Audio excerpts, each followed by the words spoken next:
Hello there, ladies and gentlemen, my name is Mengs, and it's finally time for a spotlight I wanted to make for years. Winning the official Choose My Legends popularity poll on my channel with nearly 5,000 votes, beating out legends like Geb, Gordon, Oliver, and Rad, it was clear who my fans wanted to see the most, and I am honestly not very surprised she won, but happy all the same, because this is one of my favorite Fire Emblem characters of all time. It's time to spotlight the noisy troubadour from Rouston, the energetic and bubbly La Rochelle. I am La Rochelle, the beautiful princess of peerless beauty. La Rochelle is the princess of the Theocracy of Rouston, located in northeastern Magwell. She is a distant descendant to Rouston's founder, the Bishop Latona, who is said to be the only mortal man to be able to resist the corruption of the Demon King.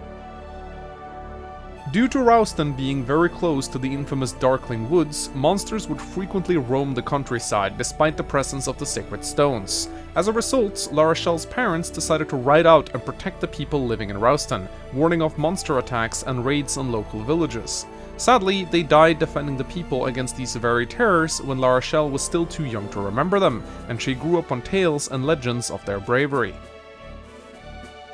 With her parents gone, La Rochelle was instead raised by her uncle Mansell, also known as the Divine Emperor of Rouston. Due to Mansell having no children of his own, La Rochelle was anointed as heir, thus making her the future queen of the country. La Rochelle was also given a loyal retainer to watch over her from birth, the hearty berserker Dosla. When La Rochelle cried as a baby, Dosla would let her tug his beard until she stopped. The two of them forged a very strong bond, with Dosla almost never leaving her side. When the Empire of Grado invaded the neighboring country of Renais, with their goal being the destruction of the Sacred Stones, which had kept the Demon King's minions at bay for centuries, monsters started appearing everywhere in Magwell. La Rochelle, now a young teenager, decided she would follow in her parents' footsteps and dedicate her life to fighting and exterminating these terrors. She left Rouston with her two retainers, her trusty berserker Dosla and the rogue Renak, hell-bent on eradicating all evil she came across. I pass my judgment! In the events of Sacred Stones, La Rochelle's journey takes her all the way to Renais, where she encounters Princess Erica in the Saha Woods. She first spots Erica and her group fighting monsters and wants to charge down a hill to come to their aid, though after some wise words from Renak stating that the steep hill would most likely get them all killed, she decides to take the long way around instead, and only encounters Erica after the monsters were defeated.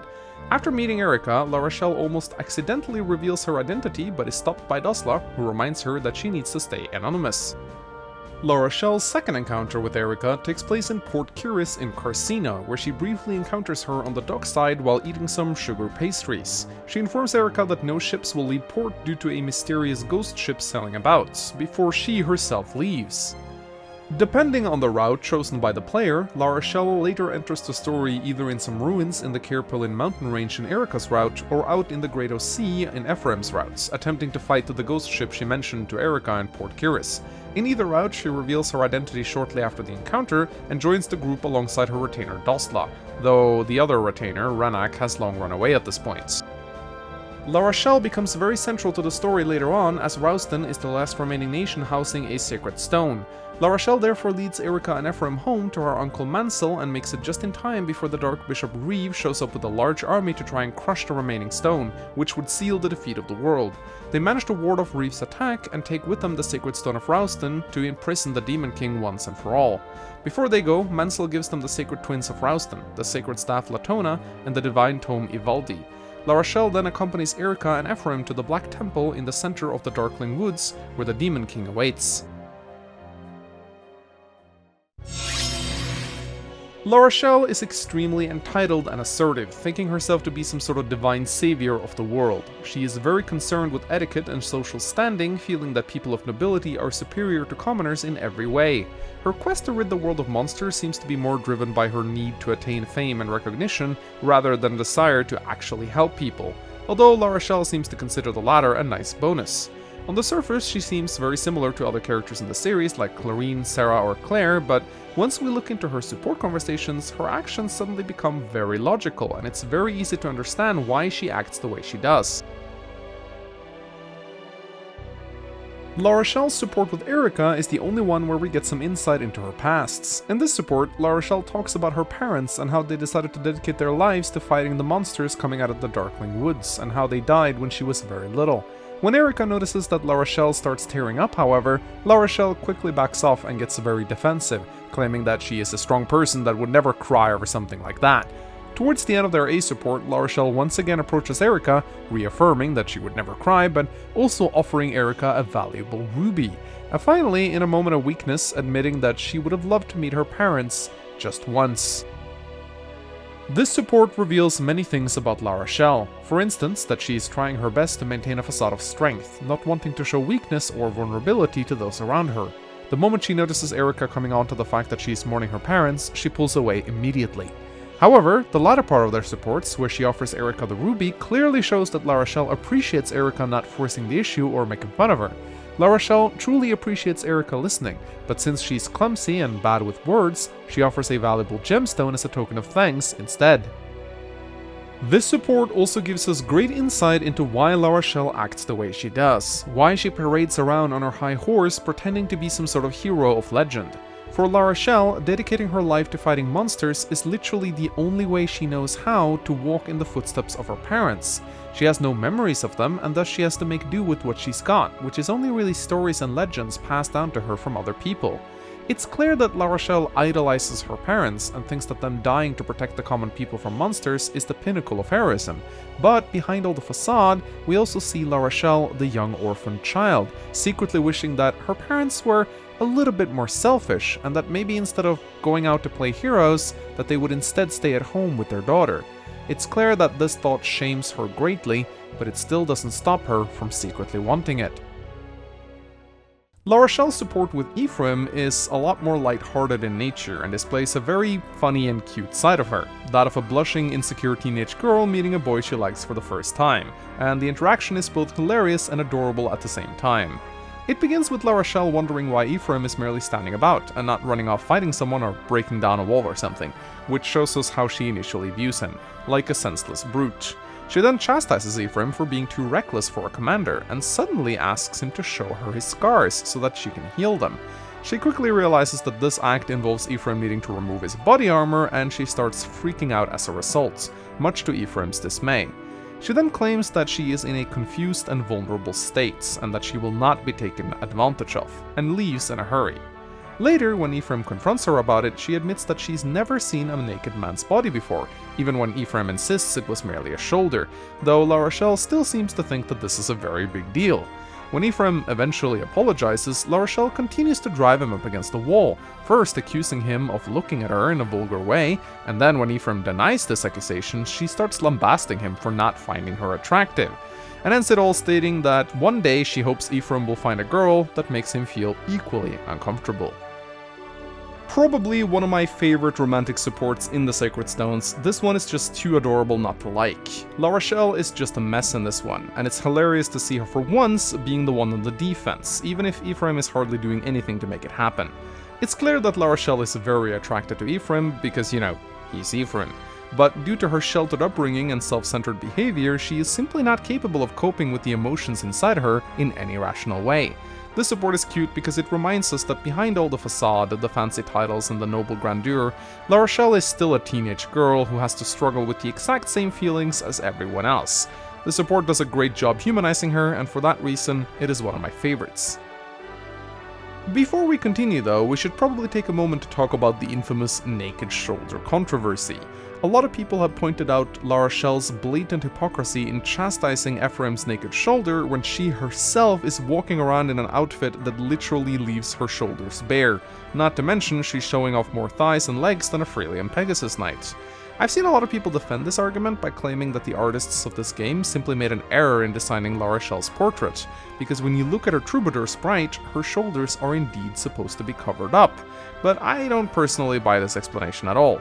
La Rochelle is not just wearing bare shoulders in her in-game portrait, but also in her official Sacred Stones artwork, and in this in-game CG scene we can also clearly see her yet again with her shoulders clearly visibly exposed. I don't think this was a mistake done by the art department. La Rochelle is just plain being a hypocrite in the support, as she is in many others. And that's the whole joke here. She is supposed to act this way. She is supposed to lack self-refinement and self-knowledge. Funnily enough though, in her official Heroes artwork, La Rochelle's shoulders are actually covered up. This is either an outright reference to her support conversation with Ephraim as an Easter egg of sorts, or it could just merely be the artist taking some liberties when drawing her. La Rochelle's support with Joshua is also one that directly centers on her horrendous ability to self-reflect. It starts with Joshua gambling, as many of his supports does, and La Rochelle chastising him for it, claiming that gambling is immoral. Reminds me of someone. After Joshua baits her into accepting a bet, however, La Rochelle gets instantly hooked, and not long after they've started, she is the one insisting on continuing, even accusing Joshua of slowing down the game, though she claims that she is going to donate her winnings to charity, so of course it's alright. Joshua gets frustrated because he is literally unable to beat La Rochelle, even when rigging the game in his favor, most likely due to her insane luck, which, by the way, she claims she doesn't need, because she has faith or something. Eventually, Joshua gives up, refusing to play with her any longer, as he's lost all of his money. At the end of their support, La Rochelle decides that she will build a gambling hall in Rouston once she returns from the war. After reading this support, I don't think there should be any more doubt left in anyone's mind about the whole naked shoulder controversy. If it wasn't glaringly obvious before, it certainly should be now. La Rochelle is denser than Mercury, and has self-reflection skills on par with a 9-year-old. She starts off a conversation by chastising Joshua for being a gambling addict, and ends up loving it so much that she literally wants to build a gambling hall in her home country. It's a hilarious, stupid, and silly support, and I absolutely love it. La Rochelle's support with Innes starts off pretty slow, and initially centers around the two of them talking about fish. Very exciting. The conversation quickly derails into a dick measuring contest between their two nations, with both of them refusing to back down, each claiming that their country is the superior one. It really heats up during their B support when Innes questions if La Rochelle got permission from her parents to join the army, and wonders about her wild behavior, something which obviously makes La Rochelle quite agitated, spawning the famous line that has literally become a meme at this point: "If I were not a holy woman, I would beat you senseless." Innes fires right back, calling her savage, claiming that she could learn some self-control by observing Freelia's Pegasus Knights, and then their conversation derails into yet another Rouston versus Freelia debates. It's kind of funny how, out of nowhere in their A support, they both just forget that they were fighting and agree to suddenly visit each other's countries, after they're done fighting in a war, of course. This support doesn't really hold much substance, and is mostly comical in nature. It doesn't touch upon either character's backstories, and doesn't really develop any of them in any meaningful way, but at least it spawns some funny memes, so I guess I can't complain. La Rochelle's support with Dosla is mostly a comical one, and mainly centers around her need to become more famous. She's upset because people in a nearby village aren't talking about her, despite her efforts to slay monsters in the area. She then comes up with a brilliant plan inspired by Dosla to give herself an alternate title similar to the heroes of old, and thus is born her new name, as well as her famous hero's quote: "The beautiful princess of peerless beauty." The plan is that Dosla is supposed to enter a nearby village and start casually referring to her new title, and also mention it whenever he can around camp so that it eventually catches on. Funnily enough, this absurd plan actually works, as Dosla claims that he indeed heard the residents of a nearby village using that title to describe La Rochelle. It's quite difficult to know if Dosla is being honest here though. On one hand, it seems he loves La Rochelle too much to outright lie to her, but he is also known to misinterpret things, so it could merely be that he heard someone repeating the title and thought that they were actually praising her. Again, with Dosla you can never really know because the guy is just so freaking dense. I guess this is where La Rochelle got it from. Speaking of Dosla, this support as well as his other interactions with La Rochelle in the main story very much shows why the Princess of Rouston acts the way she does. Yeah, she got it from Dosla. Having been around this man since birth, a man that enables her worst behaviors in every single way, it is absolutely no wonder why she grew up to become so incredibly self-obsessed and assertive. It's clear that Dosla loves La Rochelle like his own daughter, and that he will literally move mountains to please her, but this behavior has also sheltered La Rochelle from the consequences of her bad actions and behavior. Without Dosla at her side, La Rochelle would have no doubt hit a wall a long time ago. Would she have been better off without Dosla though? It's very difficult to say. She probably would have been a lot less confident and outgoing for sure, and whether that's a good thing or not is something we can only really speculate about. Finally, La Rochelle's last, and in my opinion, one of her best supports is with Renak, and it is simply amazing. This might be the only support in a Fire Emblem game where we get to see two characters dance on the battlefield. Like literally they're dancing. Look how great that looks. In this support, it starts with La Rochelle criticizing Renak's attitude towards women because he's probably the only person in her vicinity that doesn't take her crap and actually speaks his mind around her. When she accuses him of not being a gentleman, however, she clearly strikes a nerve and Renak gets visibly upset. Thus, he challenges her to a dance to show her that he indeed knows his way around women. La Rochelle hesitantly accepts and is surprised to see that Renak is actually a fantastic dancer. Though he later reveals that this is because his father was a merchant that would take him all around the world, sometimes to fine balls and banquets, where his job was to dance with the daughters and wives of the associates that they met. Their support then takes a sudden turn, with La Rochelle suddenly asking Renak about what makes him happy, in which he responds simply with money. When La Rochelle starts to lecture him about money not being able to buy happiness, he retorts by saying that this means very little coming from a woman who's literally had everything she's wanted from birth. La Rochelle then claims that Renak will only find true happiness working for her, and only her, and that he is in fact so blessed to have her as his employer that he will never even need money. And just to be clear here, I don't interpret this as La Rochelle telling Renak that he will never need money working for her because he'll have everything he needs under her, but more that he should be so happy working for her that this will satisfy his every need and thus he can be poor. Typical La Rochelle. This support is again simply amazing, but mostly because it reveals a lot about Renak, a character that deserves so much more recognition. Renak's interactions with La Rochelle are the polar opposite of Dosla's, though in the end he finds himself very overpowered by her assertive nature. La Rochelle and Renak's relationship is a strange one. It seems like Renak does dislike her on the surface, and this is reinforced by the fact that he did abandon both her and Dosla in the main story. But at the same time, it is clear that there is some affection between the two, if only a little bit.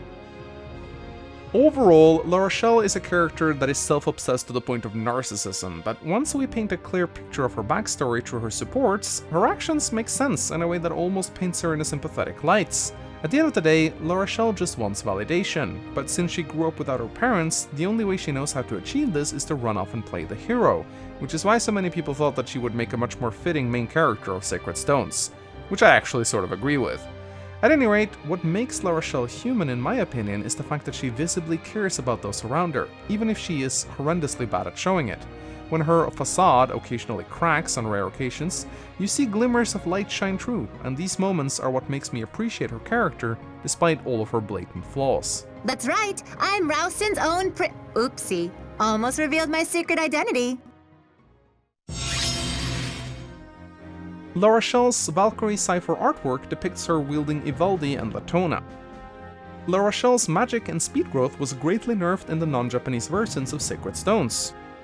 La Rochelle's ranked number 116 in the first Fire Emblem Heroes Choose Your Legends popularity poll, and number 108 in the second. La Rochelle shares her English voice actress, Kari Karainen, with Guntra from Heroes and Irma from Echoes. Rather than lament what you do not possess, you should treasure what you do. After the war, La Rochelle returns home to Ralston, and following the death of her uncle Mansell, she assumes leadership of the nation. Age apparently does little to change her behavior, as she remains the same La Rochelle throughout her life, and she spends a lot of time visiting the neighboring nations. Eventually, she gets married to an unknown man, and Dosla weeps so much at their wedding that he is remembered more than the actual wedding itself. If La Rochelle obtains an A-rank support with either Ephraim or Innes, her endings change. She can marry Ephraim and become the new Queen of Renee, an action which supposedly leaves Ralston in an uproar, presumably because she cannot both be the Queen of Renee and Ralston at the same time, meaning that Ralston essentially no longer has a leader. With Innes, it is never actually stated in their ending that they get married, just that they become a couple, and that their bond strengthens the relationship between Freelia and Ralston, which indicates that they never become husband and wife, or at least not right away.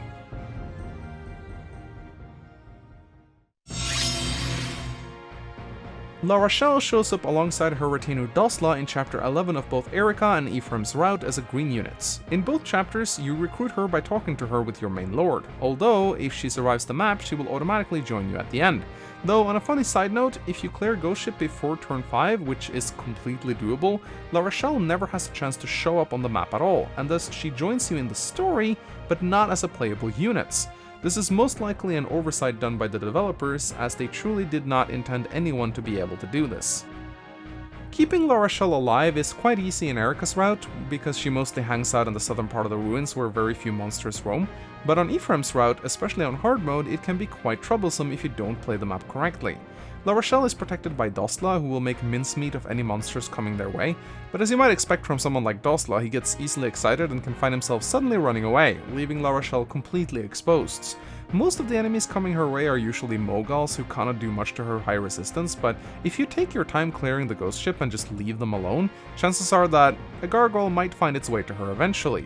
Your best bet is therefore to send some of your flyers like Cormag, Vanessa, or Tana to clear the area of threats, or you can simply brute force your way through the ghost ship using a strong character like Dwessel, and literally attempt to route the map before La Rochelle gets placed in any meaningful danger. She has an elixir on her, and she will use it if she gets damaged, but most physical enemies on the map will borderline one-shot her, so if she takes a little bit of chip damage from a few Moguls, she might not even get a chance to use it, seeing as the AI only pops its elixir when it's under half health. As a unit, La Rochelle is the first mounted healer you get, joining at level 3 in Chapter 11 with very weak base stats, and initially she is very underwhelming. But being a healer, it's not like she needs good stats to do her job properly. With D rank in staves, you can easily spam buyable mend and torch staves each turn to quickly level her up, and with her respectable growth rates, which are around 50% in most areas, she has potential to turn into a good fighting unit post-promotion. If you want to quickly level La Rochelle, you can always see if you can find a random skirmish with Fog of War and continuously fire off torch staves until she eventually reaches a level where she can spam barriers instead, which will really accelerate her leveling. Being a token troubadour, her hit points and defense are abysmal, but her speed and luck is so good that her avoidance will see her through most fights, especially if you utilize terrain and supports. There is a giant elephant in the room concerning La Rochelle, however, and that is the fact that troubadours, for whatever reason, only have 6 move in Sacred Stones, compared to the 7 move of past Game Boy Advance games. 1 point of move may not seem all that much to a casual player, but it does severely reduce her mobility and prevents La Rochelle from keeping up with other mounted units, or simply being where she needs to be to heal a wounded unit. While she does have Kanto, which is always useful, she essentially has 1 extra point of move over your other healers. For this reason, many players tend to look at La Rochelle as a very subpar unit, as the one thing she's supposed to excel at, movement, is not even that great in Sacred Stones. And post-promotion, she's not really a fantastic fighting unit either. Her avoidance is good and Sacred Stones is rather easy, but she's not really tearing the roof off the house. La Rochelle can promote to either a Valkyrie or a Mage Knight. Another point of confusion to players accustomed to the previous games is that Valkyries and Sacred Stones now use light magic, not anima magic. Despite this, these promotions are basically identical. They essentially provide the same stats, and the only notable difference is that Valkyrie gives La Rochelle D rank in light magic, whereas Mage Knight gives her C rank in anima magic. Their stat caps are different, but if you play Sacred Stones based around caps, you are simply doing it wrong. A capped La Rochelle Valkyrie versus a capped La Rochelle Mage Knight performs basically identically in combat, even at the endgame. I hate to use this phrase, but being hung up in Sacred Stone stat caps is a massive pitfall. Light magic versus anima magic is not really an important choice. Light magic is not effective against monsters in this game unless it is wielded by a bishop, and the magic weapon triangle really doesn't matter at the end of the day, so we're talking minuscule differences in weight and damage output. Light magic is generally lighter and more accurate, and has a bit more crit and less might compared to anima magic, but both will serve La Rochelle equally well in combat. There are notable differences between the S-rank tomes Excalibur and Ivaldi, but chances are that when you promote La Rochelle, she will be really close to S-ranking staves, and as a result, you won't train her light or anima rank up to S unless you deliberately prevent her from healing. La Rochelle will, however, most definitely be a candidate for wielding the S-rank staff Latona, which can be situationally useful in healing your team to full and clearing status effects from multiple party members. At the end of the day, La Rochelle is a useful utility unit. Even with her reduced movement, she is still more mobile than your other healers, and it's not like training units is hard in Sacred Stones, so it basically just comes down to player preference. I'd say she is far from the best healer in the game, but at the end of the day, you can make anyone work in this game, if you really want to. Just take good care of the beautiful Queen of Peerless Beauty, and she'll probably serve you well, even if you are a filthy commoner. I'll allow you the pleasure of my company. You'll be spending all your time with me. It's no secret that I have a big affinity for spoiled noble girls and horses, and La Rochelle definitely ticks all the right buttons for me. She's arrogant and self-centered, but once you get behind the facade, you see a girl with many great qualities. Sacred Stones has some of the best support conversations in the series, and I dare say all but one of La Rochelle's supports are top tier. Usually it takes me several sessions to go through a character's complete support logs, but with La Rochelle I literally did it in one sitting, and completely lost track of time as I did. That is the hallmark of good writing. La Rochelle is the perfect character for me, and thus I have no choice but to give her a perfect rating. 5 out of 5 stars. So yeah, this is the part where you all accuse me of giving good ratings to attractive girls, and I'm not even gonna deny it. I find La Rochelle hella attractive. A beautiful noble girl with bare shoulders and exposed thighs? Yes please, come to daddy. Okay, calm down La Rochelle, I didn't mean it like that. Funnily enough, I even thought La Rochelle was blonde when I first saw her due to my colorblindness, but even after realizing that her hair is in fact green, it does little to sway my opinion of this lovely girl from Rouston. Her entire attire is just so spectacular. It's both glorious and sexy at the same time, and both her cipher and heroes art is just marvelous to behold. You probably guessed it, but yeah, she gets 5 out of 5 stars in this department too.